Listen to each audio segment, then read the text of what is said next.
에, 할렐루야. 예, 조금 당황스럽더라도 우리가 이런 것에 너무 민감하게 반응하지 말고 말씀 듣고 예배드리는 게 더 중요한 거니까 서로 앞뒤 좌우로 한번 인사를 하겠습니다. 이렇게 오늘은 인사를 하면 좋겠습니다. 미움은 떼고 사랑은 더하며 삽시다. 시작. 미움은 빼고 사랑은 더하며 삽시다. 한 3주 동안 제가 좀 미움을 좀 빼시라고, 그리고 사랑은 좀 더하라고 이렇게 말씀을 계속 전하고 있는데, 오늘은 세 번째 시간입니다. 한 달 동안 제가 이 말씀에 대해서 선포한다고 했기 때문에 미움을 죽이고 미움은 줄이고 사랑을 더하며 더하는 삶을 살기 위해서는 우리가 어떻게 해야 되는가? 오늘 말씀에 보니까 너희는 위로하라, 내 백성을 위로하라 이렇게 말씀하셨습니다. 사랑을 더하는 세 번째 시간으로 위로에 대해서 오늘 말씀을 드리려고 해요. 이 위로라고 하는 뜻을 제가 살펴보니까 위로라고 하는 뜻은 곁에 서준다 그런 말입니다. 한번 따라합시다. 곁에 서준다. 곁에 서준다.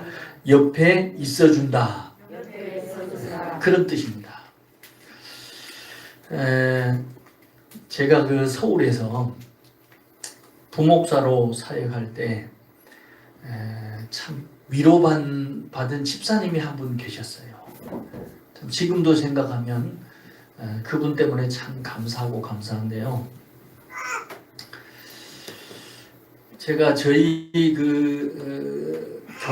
서울에 있을 때 교회는 서울 공항동에 있었어요. 그리고 제가 사는 집은 일산에 있었어요. 한 30분, 40분 정도, 한 40분 정도 차를 타고 가야 되는 그런 거리입니다.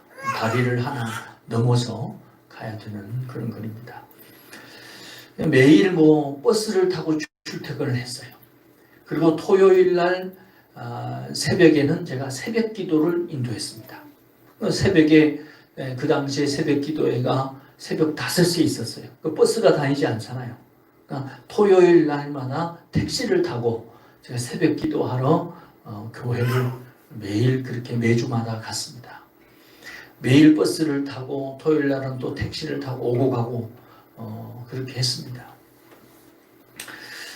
그 모습을 보고 좀 안쓰럽게 생각했던 한 집사님께서 저에게 중고차를 하나 사주신 거예요. 중고차. 그 당시에 프라이드라고 하는 중고차를 하나 사줬는데 너무 감사한 거예요.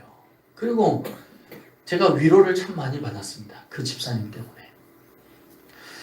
교회를 다닐 때 참 편하게 이제 차를 타고 왔다 갔다 할 수 있고 새벽 기도해도 마음껏 차를 타고 이렇게 오고 갈 수가 있었습니다.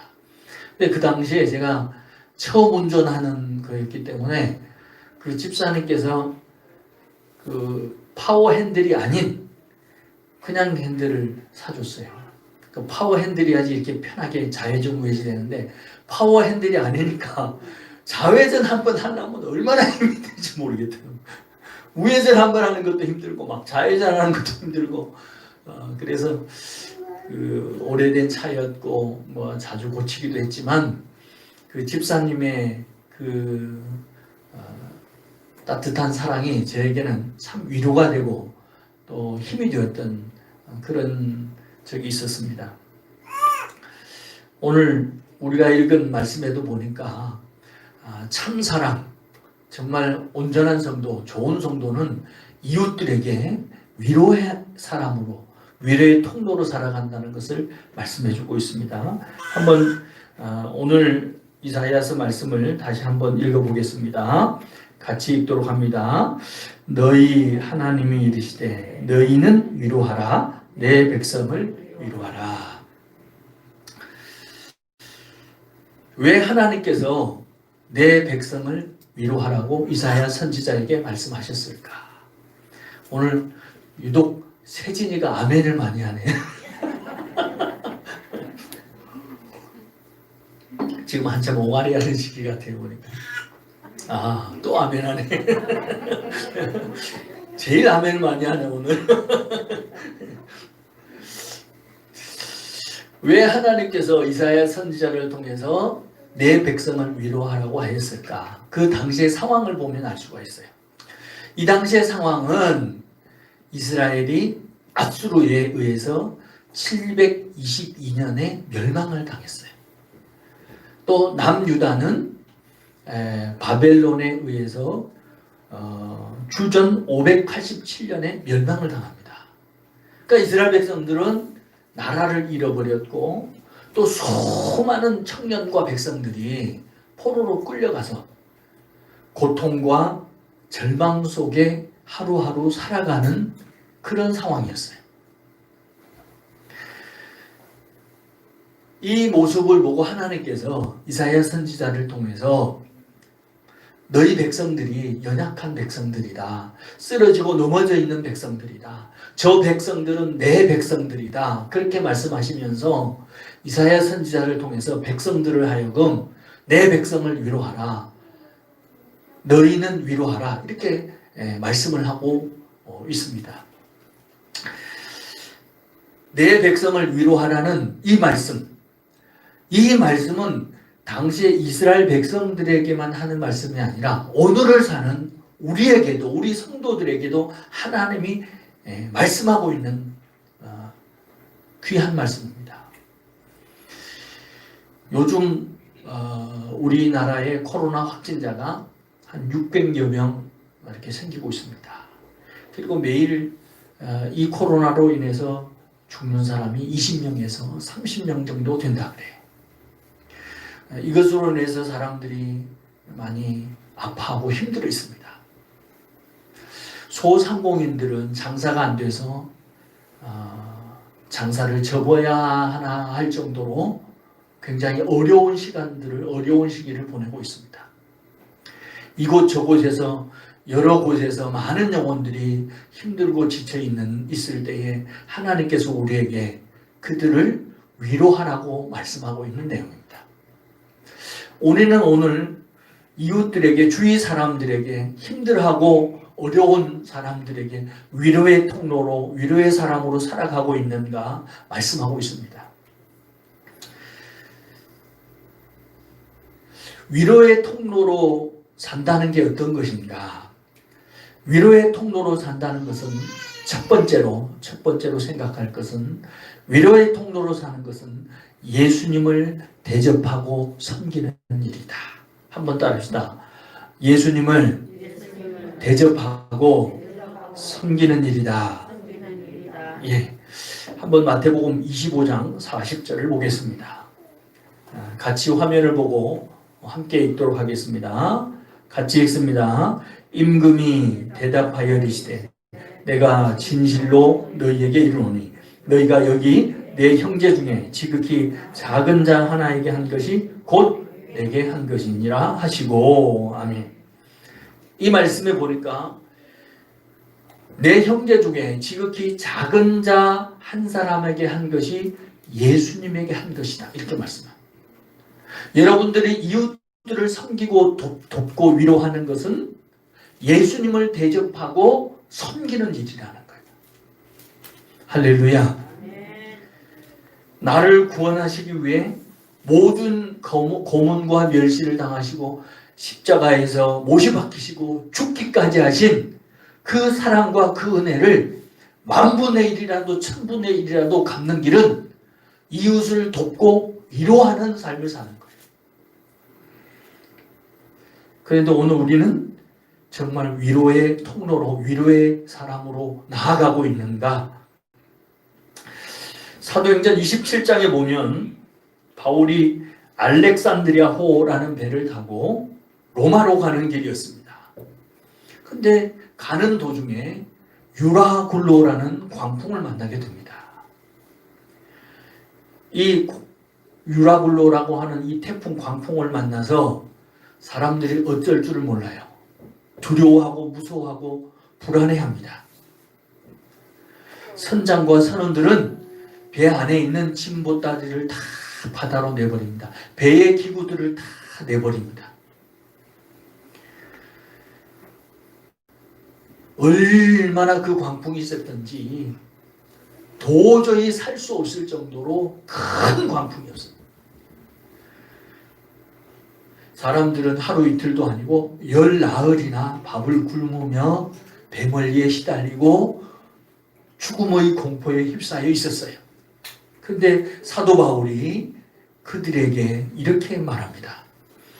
여러분, 이제 안심하십시오. 하나님께서 나에게 말씀하셨습니다. 여러분과 함께 하신다고 하셨고, 여러분의 생명에는 한 사람도 지장이 없을 것이고 다 살게 될 것입니다. 위로의 말을 건넸고, 그리고 그들에게 떡을 주어서 힘과 용기를 주었습니다. 배 안에 있는 276명의 사람들은 바울로 인하여 큰 위로를 받았고 두려움과 불안이 떠나서 안심되는 그런 삶이 이루어졌습니다. 걱정과 불안, 두려움 속에 사는 사람들이 바울로 말미암아 위로를 받았고 힘을 얻어서 평안한 가운데 살아갈 수가 있었어요. 여러분, 우리 동네 사람들, 우리 주위에 있는 사람들이 근심과 걱정에 쌓인 사람들이 많아요. 불안과 두려움에 휩쓸린 사람들이 많아요.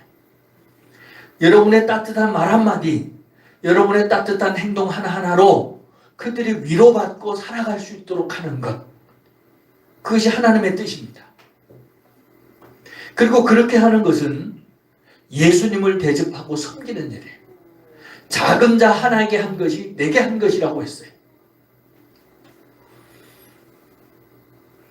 오늘 우리는 사도 바울처럼 위로의 통로가 되고 위로의 사람으로 나아가기를 주님이 원하십니다. 마틴이라고 하는 어떤 군인이 있었습니다.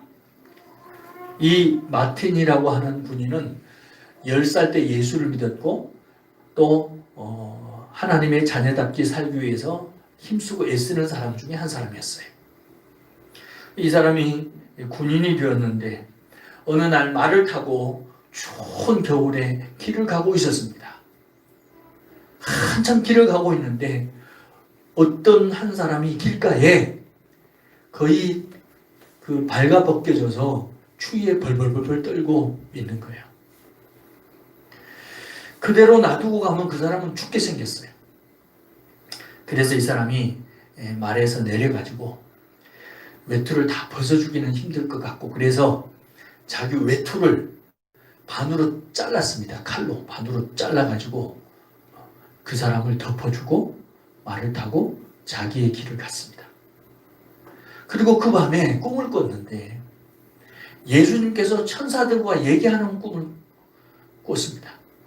예수님이 옷을 하나를 걸치고 있는데 외투를 하나 걸치고 있는데 낮에 자기가 외투를 잘라준 그 외투를 예수님이 입고 계신 거예요.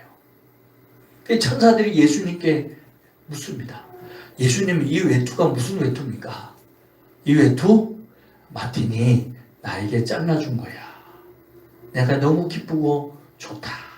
그렇게 말씀하시는 거예요. 그래서 마틴은 그때 깨달았어요. 뭘 깨달았냐면 예수님은 가난한 자들과 늘 함께 계시는구나. 그래서 이 사람이 가난한 자들을 위해서 평생을 바쳤습니다. 그리고 수도원을 세워서 많은 사람들을 도왔습니다. 그래서 이 사람이 성자라고 중세시대에 이름을 날린 분 중에 한 분입니다. 여러분, 누군가를 돕는다. 가난하고 어려운 이웃을 섬긴다. 그거는 바로 예수님을 대접하고 섬기는 일이 됩니다. 할렐루야. 오늘 우리가 이 추운 겨울에 안타까운 영혼들이 있을 수 있어요. 울고 있는 영혼들이 있을 수 있어요. 지치고 힘든 영혼들이 있을 수 있어요. 그들에게 따뜻한 손길, 따뜻한 말 한마디가 필요합니다. 그런데 오늘 우리는 위로자로, 위로의 통로로 그들을 대하고 있는가? 힘들고 어려움에 처한 사람을 돕는 것은 분명히 말씀드립니다. 예수님을 대접받고 섬기는 일입니다. 이 믿음이 우리한테 있어야 돼요. 이 중심이 우리한테 있어야 돼요. 이 중심과 이 믿음이 있는 사람은 아무렇게나 살지 않아요. 먹든지 마시든지 무엇을 하든지 하나님께 영광이 되는 삶을 살게 됩니다. 그리고 그런 삶은 하나님을 기쁘게 하고 영광이 되게 만듭니다. 우리 주님께서 강력하게 또 성경을 통해서 말씀하십니다. 고린도후서 1장 3절과 4절의 말씀에 보면 이렇게 되어 있습니다. 같이 한번 읽어보도록 하겠습니다. 찬송하리로다. 그는 우리 주 예수 그리스도의 하나님이시요 자비의 아버지시요 모든 위로의 하나님이시며 우리의 모든 환난 중에서 우리를 위로하사 우리로 하여금 하나님께 받는 위로로서 모든 환난 중에 있는 자들을 능히 위로하게 하시는 이시로다. 아멘. 우리는 주님으로부터 위로받은 자입니다. 죄와 사망에서 건진받고 구원받은 그리고 위로받은 하나님의 자녀입니다. 너희가 위로를 받았다면 너희가 환난과 어려움 중에서 위로받았는데 그 이웃들, 환난당하고 있는 이웃들을 위로하는 것이 마땅하지 않느냐 이렇게 말씀하고 있는 거예요.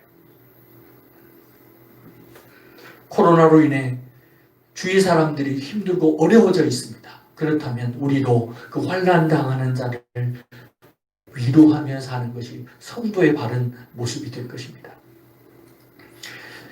요즘에 이슈가 되고 있는 한 사건이 있어요. 이 사건이 뭔지 아세요, 여러분? 정인이 사건, 정인이 사건. 뉴스를 들어서 알고 계시죠? 16개월 된 정인이가 입양된 가정에서 양부모의 학대로 숨을 거두었습니다. 지난해 2월에 입양이 되었는데요. 이 정인이가 입양이 돼서 사랑받고 귀여움받고 예쁘게 자랄 줄 알았는데 얼마나 학대를 당했는지 보니까 쇄골하고 늑골이 부러져 있고 또 장이 파열돼서 뱃속에 피가 흘러나와 있었고 또 이게 뭡니까? 췌장이 끊어져서 숨을 거뒀다는 거예요. 그러니까 정인이가 막 그렇게 아파서 울고 그랬는데도 병원을 한 번을 제대로 데려가지 않았다는 거예요. 8개월 동안 돌이 갓진한 이 정인이가 얼마나 힘들었을까. 그런 생각을 많이 하게 됐어요. 이 정인이가 얼마나 고통스러웠을까. 매일같이 학대를 당해서 애가 어디 뭐 때릴 데가 어디 있어요. 근데 그 뼈가 부러지고 장이 파열되고 그냥 피가 뱃속에 줄줄 흘렀는데도 이렇게 아파하는데도 병원 한 번을 제대로 데리고 가지 않아서 숨지게 만드는 이 부모가 어떻게 이럴 수가 있을까? 참 마음이 아팠습니다. 정인이 사진을 한번 볼까요? 참 귀엽죠? 예쁘고 귀여워요. 얼마나 귀엽고 예쁜 아이인데 참 힘든 시간을 보내고 이 땅을 떠났습니다. 많은 배우와 탤런트들이 정인아 미안해 캠페인을 하고 있습니다. 한번 보실까요?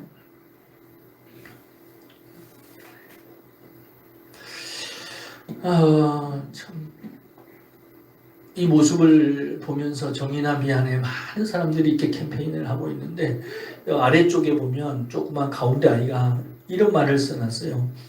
정인이 언니 다음 생에는 나랑 같이 우리 엄마 딸로 태어나자. 언니 사랑해. 이렇게 하고 있어요. 나랑 같이 우리 엄마 딸로 태어나자. 이 정인이한테는 우리 엄마라는 그 사랑스러운 말이 필요했을 것 같아요.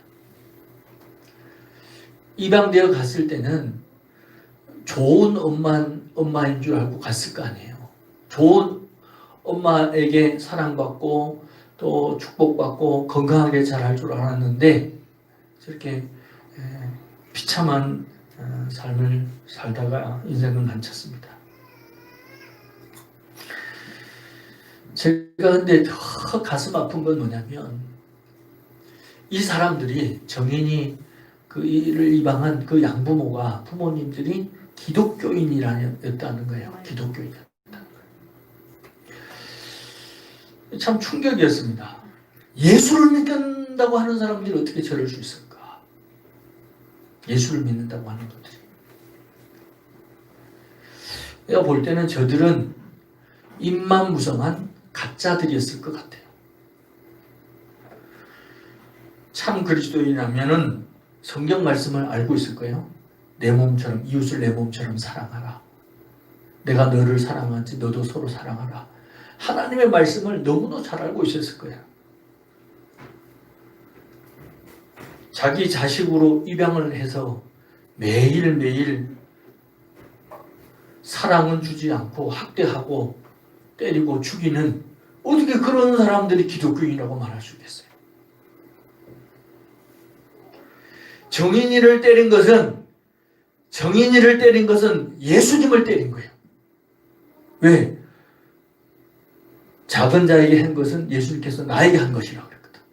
그러니까 정인이를 때린 것은 예수님을 때린 것이고, 정인이를 죽인 것은 예수님을 십자가에 또 못 박은 거예요. 아주 정말 그리스도인이라면 그럴 수가 없어요. 성경도 그렇게 말하고 있어요. 정말 그리스도인이라면 그렇게 할 수가 없다는 거예요. 한번 보실까요? 성경에 요한일서 3장 14절 14절 요한일서 3장 14절 15절 말씀을 함께 화면을 보고 같이 읽겠습니다. 우리는 형제를 사랑함으로 사망에서 옮겨 생명으로 들어간 줄 알거니와 사랑하지 아니하는 자는 사망에 머물러 있느니라. 그 형제를 미워하는 자마다 살인하는 자니 살인하는 자마다 영생이 그 속에 거하지 아니하는 것을 너희가 아는 바라. 보세요. 미워하는 형제를 미워하고 살인하는 자마다 영생이 그 속에 없다는 거예요. 이 말씀은 무슨 말씀이에요? 진짜 예수를 믿는 사람이라면 그렇게 할 수 없다는 거예요. 미워하고 살인하는 자는 그 속에 영생이 없어요. 예수 믿는 자가 아니고 가짜로 흉내만 내고 있는, 교회만 왔다 갔다 하고 진짜 예수 믿는 자는 그렇게 할 수가 없다는 거예요. 입만 무성한 가짜 그리스도인이었던 것이 분명합니다. 그렇지 않고도 그럴 수가 있겠어요. 참 그리스도인은 이웃을 대할 때에 누구를 대할 듯 하냐? 예수님을 대하듯 합니다. 예수님을 대접하듯 합니다. 그런데 자기 자식으로 입양해서 학대하고 죽일 수가 있어요. 그런 가짜이기 때문에 그런 거예요. 입만 무성한 가짜이기 때문에 그렇게 학대하고 죽인 거예요. 진짜라면 그럴 수가 없는 거예요. 참 그리스도인이라면 그렇게 할 수가 없어요. 성경에 보실까요? 요한일서 4장 20절 한번 보실까요? 같이 읽어봅니다. 누구든지 하나님을 사랑하노라 하고 그 형제를 미워하면 이는 거짓말하는 자니 보는 바 그 형제를 사랑하지 아니하는 자는 보지 못하는 바 하나님을 사랑할 수 없다. 보이는 옆에 있는 형제도 사랑하지 못하면서 보이는 자식도 사랑하지 못하면서 어떻게 네가 하나님을 사랑한다고 할 수 있겠느냐? 네 신앙은 거짓말 신앙이라는 거예요. 예수로 그리스도를 믿는 사람들은 철저히 이웃을 예수님처럼 생각하고 대접하고 섬깁니다. 그게 참 사랑이고 참 그리스도인이에요. 근데 어떻게 그 힘없는 아이를, 몇 개월 되지도 않은 아이들을 데려다가 학대하고 죽일 수가 있어요. 그건 가짜예요. 예수님께서 말씀합니다. 작은 자에게 한 것이 내게 한 것이다.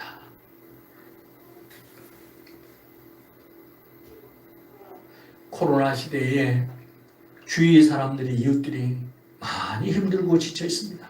눈물을 흘리고 울고 있습니다.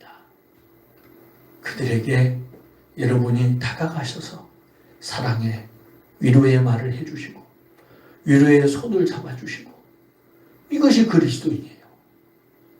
오늘 우리가 예수 그리스도를 믿는 하나님의 자녀인데 큰 사랑을 받았고 큰 위로를 우리가 하나님으로부터 받았는데 우리도 이 환난 중에 있는 안타까운 영혼들을 위로하고 또 따뜻한 말 한마디 사랑의 손길을 내미는 이런 성도가 될 때에 하나님이 기뻐하시고 하나님의 영광을 받으십니다. 오늘 우리 성도들은 이웃을 대할 때, 주위 사람들을 대할 때, 아프고 힘든 영혼을 대할 때 예수님 대하듯 대하셔서 하나님 앞에 영광 돌리시기를 주님의 이름으로 축원합니다. 한 걸음 더 나아가서 너희는 위로하라, 내 백성을 위로하라는 말씀 속에는 예수님처럼 대접하고 섬기라는 동시에 이 말씀은 따라합시다. 나를 살리고 나를 복되게 한다. 예. 이웃을 위로하고 섬기려면은 동시에 내가 복되고 내가 살아나요. 이 진리의 말씀을 좀 깨닫고 살면 좋겠어요. 자기밖에 모르는 이 세상에서, 이기주의가 많은 이 세상에서 이웃을 살리는 것이 나를 살리고 이웃을 복되게 하는 것이 나를 복되게 하는 것이다. 이 진리의 말씀을 깨닫고 좀 살면 좋겠어요. 근데 많은 성도들이 그런 경우가 적어요. 엘리야와 사르밧 가부 그 말씀이 열왕기상 17장에 나옵니다. 사르밧 가부가 가뭄이 들어서 이제 마지막 남은 밀가루와 기름을 가지고 떡을 해먹고 아들과 함께 죽으려고 했어요. 마지막 남은 밀가루와 기름이에요. 그것을 해먹기 위해서 길가에 나가서 나무를 줍고 있었습니다. 그런데 하나님의 선지자인 엘리야 선지자가 다가와서 그러는 거예요. 나에게 떡을 만들어 오라. 하나님의 선지자가 내 사정을 모르나? 이 마지막 남은 떡을 가지고 하루 이 양식을 해먹고 지금 죽으려고 하는 내 사정과 형편을 모르나? 떡을 만들어 오라니 이 하나님의 선지자가 왜 이러나? 이런 불평과 원망을 일체 사르밧 가부는 하지 않고 선지자의 말대로 마지막 남은 밀가루 가지고 떡을 만들어서 대접을 해드렸습니다. 그랬더니 엘리야 선지자가 그것을 다 드시고 난 다음에 뭐라고 합니까? 이 집에 지면에 비가 내리기 전까지 통에 밀가루가 떨어지지 않을 것이고 병에 기름이 떨어지지 않을 것이다. 축복해 줬어요. 그런데 엘리야 선지자의 말대로 3년 6개월 동안 통에 밀가루가 떨어지지 않고 병에 기름이 떨어지지 않는 풍성한 은혜를 주셨습니다. 할렐루야. 여러분, 이웃을 대접하는 것은 나를 대접하는 것이고 이웃을 대접하는 것은 나를 살리고 나를 복되게 하는 거예요. 미우라 아요코라고 하는 분이 있어요. 이분이 사진을 한번 봅시다. 일본 분인데 참 예쁘게 잘생기셨죠? 여러분들보다 예뻐요, 안 예뻐요?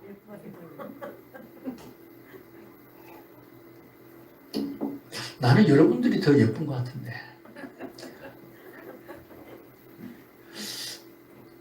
자, 보세요. 미우라 아야코가 13년 동안 폐결핵을 앓았고 또 척추 결핵을 앓았어요. 류마티스 관절염도 있어가지고 온몸에 막 너무너무 아프고 기부스를 막 오랫동안 하였습니다. 이분이 미우라 아야코 이분이 시한부 인생이었어요. 시한부 인생. 그러니까 곧 죽을 인생이었어요. 근데 이 사람이 어떤 분에게 전도를 받고 참 하나님의 사랑을 깨닫고 위로를 받았어요. 그래서 내가 죽기 전에 뭘 하면 좋겠나 생각을 하다가 자기와 같이 시한부 인생에 있는 사람들에게 편지를 써야 되겠다. 그래서 사람들에게 엽서를 보냈습니다. 편지를 써서 위로하고 또 격려했습니다. 그럼 시한부 인생을 살던 수많은 사람들이 이 미우라 아야코의 편지를 받고 위로를 받고 용기와 소망 가운데 다시 살게 됐습니다. 그리고 그 중에 많은 사람들이 그리스도 앞으로 돌아왔습니다. 그런데 놀라운 일은 자기가 시한부 인생이었잖아요. 얼마 남지 않은 죽을 인생이었잖아요. 그런데 그렇게 하다 보니까 자기 병이 점점점 치료되는 거예요. 그리고 완전히 낫게 되는 은혜를 얻게 됐습니다. 할렐루야. 보세요. 나의 약함, 나의 실패, 나의 약점이 다른 사람을 살릴 수 있는 위로의 통로가 된다는 걸 알 수가 있어요. 다른 사람을 복되게 하는 것이 나를 복되게 하는 것이고, 다른 사람을 살리는 일이 나를 살리는 일이라는 것을 이 미우라 아야권을 통해서 알 수가 있어요. 우리가 병이 있을 수 있습니다. 또 약함이 있을 수 있습니다. 또 환난과 어려움이 있을 수 있어요. 그런 환난과 어려움, 약함과 질병이 그것으로 인해서 누군가에게는 큰 힘과 소망을 줄 수 있는 귀한 통로가 될 수가 있습니다. 왜 나에게 이런 것을 주었냐고, 왜 나에게 이런 질병을 주었냐고 원망불평하면서 사는 것이 아니라 그것을 통해서 그 아픈, 자기와 아픈 또 다른 사람을 위로하게 하시려고 그 병을 주었구나. 이 믿음을 가져야 돼요. 마태복음 10장 11절과 13절 난로를 한번 켜보세요. 괜찮을 거죠. 자, 마태복음 10장 11절부터 13절까지 말씀을 한번 보겠습니다. 같이 읽겠습니다. 시작. 어떤 성이나 마을에 들어가든지 그 중에 합당한 자를 찾아내어 너희가 떠나기까지 거기서 머물라. 또 그 집에 들어가면서 평안하기를 빌라. 그 집이 이에 합당하면 너희 빈 평안이 거기에 임할 것이요 만일 합당하지 않으면 그 평안이 너희에게 돌아올 것이니라. 예수님께서 제자들에게 하신 말씀이, 너희들이 어떤 마을이나 어떤 집에 가서 전도를 했는데 하나님의 복을 전했는데 그것을 받아들이지 않고 거부하고 나는 안 믿겠다, 나는 됐다고 하는 사람이 있다면 그 사람들에게 빌어준 그 평안과 복이 너희한테 돌아올 것이다. 이런 말씀이에요.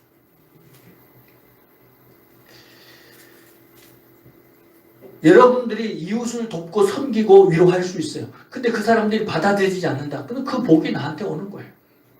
전부 다 나한테 오는 거예요. 얼마나 좋아요. 얼마나 감사해요. 어떤 사람이, 어떤 기독교 청년이 직장을 잃어버리고 수개월 동안 놀고 있었습니다.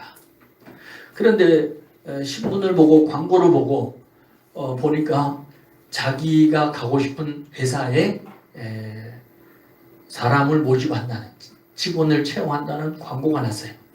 그래서 그 회사에 서류를 냈고 서류 1차 시험에 합격을 했습니다.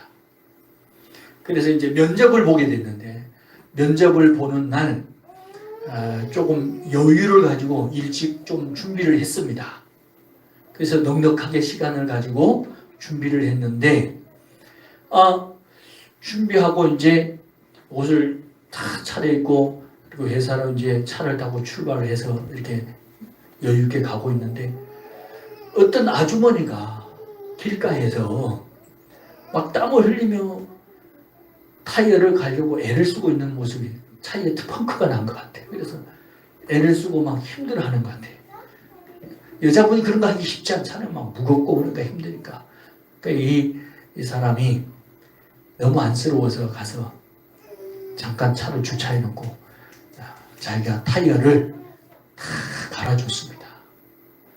그리고 이제 뭐 괜찮겠지 하고 했는데 보니까 회사에 도착해서 보니까 면접이 다 끝나갔어요.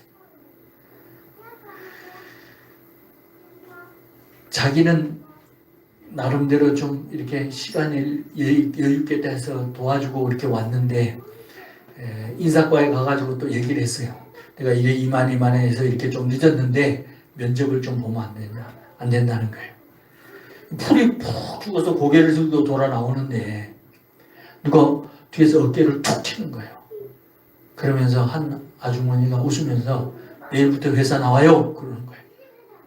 알고 봤더니 조금 전에 그 타이어를 고쳐준 그 아주머니가 그 회사 사장님이었던 거예요. 그러니까 이웃을 위로하고 돕는 것은 나를 살리고 나를 복되게 하는 것이에요. 할렐루야. 이 믿음을 좀 가져야 돼요. 이 믿음을. 오늘 우리 주님께서 우리에게 뭐라고 말씀하셨어요? 이사야 선지자를 통해서 너희는 위로하라. 내 백성을 위로하라고 했어요.